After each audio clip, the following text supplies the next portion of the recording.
4 दिन की पुरानी रोटी भी ताज़ी लगती है जब हम एक हफ्ते से भूखे हों। गरीबों की ज़िंदगी इतनी आसानी से नहीं चलती। यहाँ उसे कदम कदम पर कीमत चुकानी पड़ती है, तब जाकर उनकी ज़िंदगी कुछ चलती है। अस्सलाम वालेकुम, वेलकम है, खुश आमदीद है आप सबके मेरे व्लॉग में। तो आज का व्लॉग मैं स्टार्ट करती हूँ। कुछ परेशानियाँ, कुछ दुनियावी आपदाएँ जब आती हैं तो किस तरह से हम परेशान हो जाते हैं। हमारा घर, हमारी ज़िंदगी तहस से नहस हो जाती है। फिर वह चाहे प्रकृति आपदा हो या हमारी ज़िंदगी से जुड़ी जो चीज़ें होती हैं, जो ज़रूरत की चीज़ें होती हैं, उनसे जो परेशानियां हमें झेलनी होती है वो कुछ कम नहीं होती। समस्या कैसी भी हो, पर एक गरीब को बहुत कुछ सहना पड़ता है। एक गरीब के जीवन पर बहुत कुछ असर पड़ता है। इतना असर पड़ता है कि उसको ज़िंदगी अपनी चलाना, अपने परिवार की चलाना बहुत मुश्किल हो जाता है।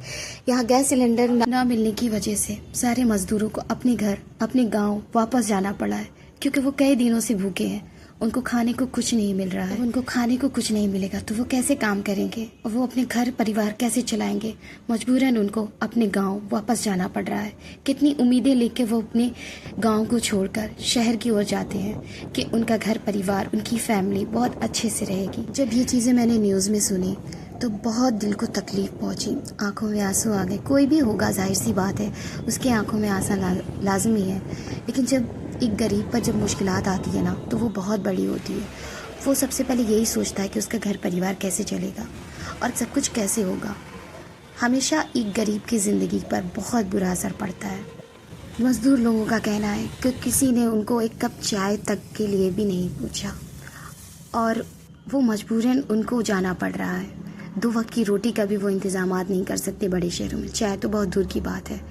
यहाँ दोस्तों मैंने चाय बनाई है और यहाँ मैं भी गैस बहुत ही हिफाजत के साथ खर्च कर रही हूँ, क्योंकि गैस बहुत मुश्किल से मिल रही है। ये व्लॉग मैंने इसलिए बनाया था, गैस सिलेंडर की जो परेशानियाँ हैं वो बहुत कुछ मज़दूरों पर बहुत बुरा असर पड़ा है। एक तो उनकी रोज़ी रोटी गई और उनकी फैमिली का जो एक आस होती है कि जब शहर से पैसे आएंगे तो हमारे बच्चों की फ़ीस जमा होगी, हमारे घर के खर्चे पूरे होंगे, सारे सब कुछ सपने होते हैं उनके। वो ज़्यादा सपने टूट चुके हैं और वो टूट के बिखर चुके हैं, उनके आंसुओं में तब्दील हो चुका है। तो ये सब सारी चीज़ें जब खुद पर आप रख कर सोचेंगे ना तो दिल तड़प उठता है। एक गरीब की जीवन की जो ज़िंदगी होती है ना, वो इतनी आसानी से नहीं चलती है।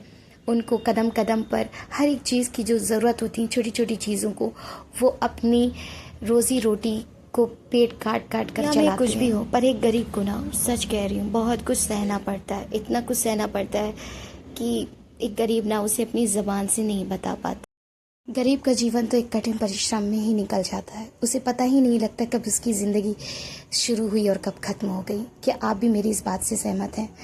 तो हमें भी ज़रूर बताइएगा। आपके आसपास कोई मदद का तलबगार है तो उसकी मदद ज़रूर करिएगा। वो कहते हैं ना कि हमने अगर किसी की मदद की तो ऊपर वाला हमारी मदद वहाँ से करता है जहाँ से हम कभी सोच भी नहीं सकते। तो ये दुनिया है, एक दूसरों को अपनी दुआओं में याद रखिए। वीडियो अच्छी लगी हो तो लाइक कीजिएगा।